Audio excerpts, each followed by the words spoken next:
तो हम मुख्यमंत्री हो, प्रधानमंत्री हो, हम खींच लेते उनको।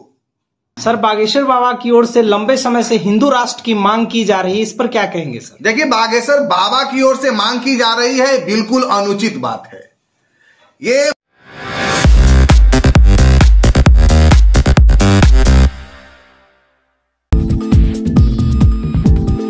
मंत्री जी ने जो आप बयान दिया, उस बयान पे आप क्या कहेंगे सर? देखिए, वो बयान नहीं था, बिहार की प्रतिष्ठा को तार तार करना था। और जिस तरीके से माताओं बहनों ने उस स्टेटमेंट के बाद अपनी प्रतिक्रिया दी है, हम इतने आहत और इतने दुखी हैं। हम सोचते हैं कि विधानसभा के अंदर बैठे हुए उन सभी विधायकों के ऊपर और विधान पार्षदों के ऊपर धिक्कार है कि उसने उस तरीके से बोलते हुए मुख्यमंत्री को सुना और चुप बैठा रहा। अगर ब्रह्मर्षि वहां होता, अगर विधानसभा के अंदर और इस तरीके की टिप्पणी हो रही होती, तो हम मुख्यमंत्री हो, प्रधानमंत्री हो, हम खींच लेते उनको। क्योंकि अपनी अस्मत को बेच करके सीता सावित्री गीता के इस धरती को, उनके संस्कारों को भूल करके सत्ता का सुख हमको नहीं चाहिए होता। धिक्कार केवल मुख्यमंत्री पर नहीं है, धिक्कार उन सभी पार्षदों के ऊपर है, सभी विधायकों के ऊपर है जो उसके अंदर बैठे रहे कक्ष के अंदर। उन्होंने उस स्टेटमेंट को सुना और बाद में आकर के टीआरपी के लिए, राजनीतिक चमकाने के लिए आकर के बाहर में इस तरीके का वो स्टेटमेंट दे रहे हैं। अरे वहां क्यों चुप बैठे थे? सांप सूंघ गया था क्या? उनको वहां जवाब देना चाहिए था। और हमको लगता है कि अब इसकी आवश्यकता नहीं है, ये विषय तो बिल्कुल अब ठंडा पड़ चुका है। राजीव जी, एक प्रश्न आपसे और है कि यहाँ पे एक बहुत बड़ा लाइट वाइट लग रहा है सर, और नगर परिषद का आप बोलते हैं कि काम किस टाइप का चल रहा है, आपके बहुत सारे स्टेटमेंट आते हैं सर।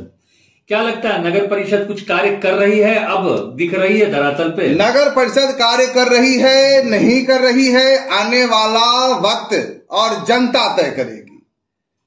हमारा लेकिन बस एक मांग नगर परिषद का, चूंकि आपने यहां उल्लेख किया है, तो हम एक मांग रखना चाहेंगे नगर परिषद से कि हाजीपुर को हरिपुर बनाने के लिए सतत प्रयत्नशील रहा है हमारा बहुसंख्यक हिंदू समाज हरिपुर वैशाली जिला का।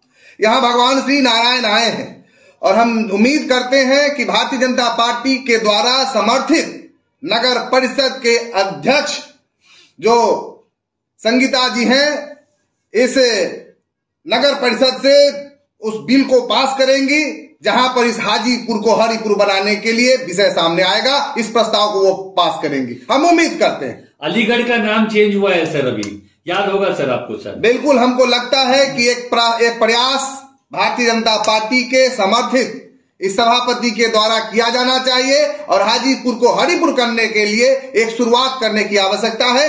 आगे सरकार के पास जाने के बाद हम देखेंगे गजट में क्या होता है, लेकिन जो प्राथमिक चरण है, हम चाहेंगे कि इस नगर परिषद से इसको पास कराया जाए। सर, मनीष कश्यप के ऊपर एक प्रश्न पूछूंगा सर। एनएसए उनके ऊपर से हट गया है सर, और आपके मित्र भी हैं, छोटे भाई जैसे हैं, और हिंदू पुत्र संगठन से काफी जुड़ाव भी रहा है उनका शुरू से। सर, क्या कहेंगे उस पे? वो आएंगे क्या इस छठ? राजनीति का हर वह व्यक्ति, हर उस समूह को टारगेट करना आज नहीं, ये सदियों से चला आ रहा परंपरा है। और हम समझते हैं कि उस परंपरा में कभी तोगड़िया, कभी मनीष कश्यप, कभी बाबू बजरंगी, कभी राजीव ब्रह्मर्षि, ऐसे लोग शिकार होते रहे हैं, क्योंकि बेबाक बोलते हैं, विचारधारा के अनुरूप बोलते हैं, सिद्धांत की बात करते हैं, इसलिए संघर्ष करते हैं। और इससे कुछ होने जाने को नहीं है। अपना जो मनोबल है, हम लोग उसको गिरने नहीं देंगे। लड़ाई बाकी है, लड़ाई लड़ी जाएगी। राजीव ब्रह्मर्षि जी, कहीं आप भी जनवरी में तो वो मंदिर का निर्माण नहीं पूरा कर लेंगे जो आप मारुति मंदिर को बनवा रहे हैं? देखिए, भगवान श्री मारुति हनुमान जी की कृपा है और अयोध्या जी के अंदर भगवान श्री राम के उस विराट दिव्य ऐतिहासिक मंदिर के निर्माण होने के उपरांत इस हरिपुर बिहार के अंदर श्री मारुति हनुमान मंदिर का वह वैशाली हाजीपुर के अंदर, हरिपुर के अंदर वो बनने वाला 108 फीट ऊंचा भव्य भगवान श्री हनुमान जी का मंदिर, उनका अवलोकन किया जाएगा और भगवान की कृपा रही तो हम सब लोग उपस्थित होकर के जय जयकार करेंगे। सर, बागेश्वर बाबा की ओर से लंबे समय से हिंदू राष्ट्र की मांग की जा रही है, इस पर क्या कहेंगे सर? देखिए, बागेश्वर बाबा की ओर से मांग की जा रही है, बिल्कुल अनुचित बात है ये मांग बहुसंख्यक हिंदू समाज की ओर से की जा रही है। हमारे पूज्य हुतात्मा, आप सब लोग जानते हैं जिस तरीके से इस हिंदुस्तान ने, आज के हिंदुस्तान ने अब स्वीकार करना शुरू कर दिया है। वीर सावरकर जी की ये मांग थी, शिवाजी महाराज के हिंदवी साम्राज्य का वो मांग था, वो संकल्प था। उस कड़ी को लेकर के आज बाबा बागेश्वर इस विषय को उठा रहे हैं। ये बाबा बागेश्वर की बात नहीं है, ये बहुत पुरानी हम लोगों की मंशा है और दया भगवती महादेव श्री राम का रहा तो हम लोग बिल्कुल इसको पूर्ण करेंगे और हम सब लोग इस हिंदू राष्ट्र के अंदर जय जयकार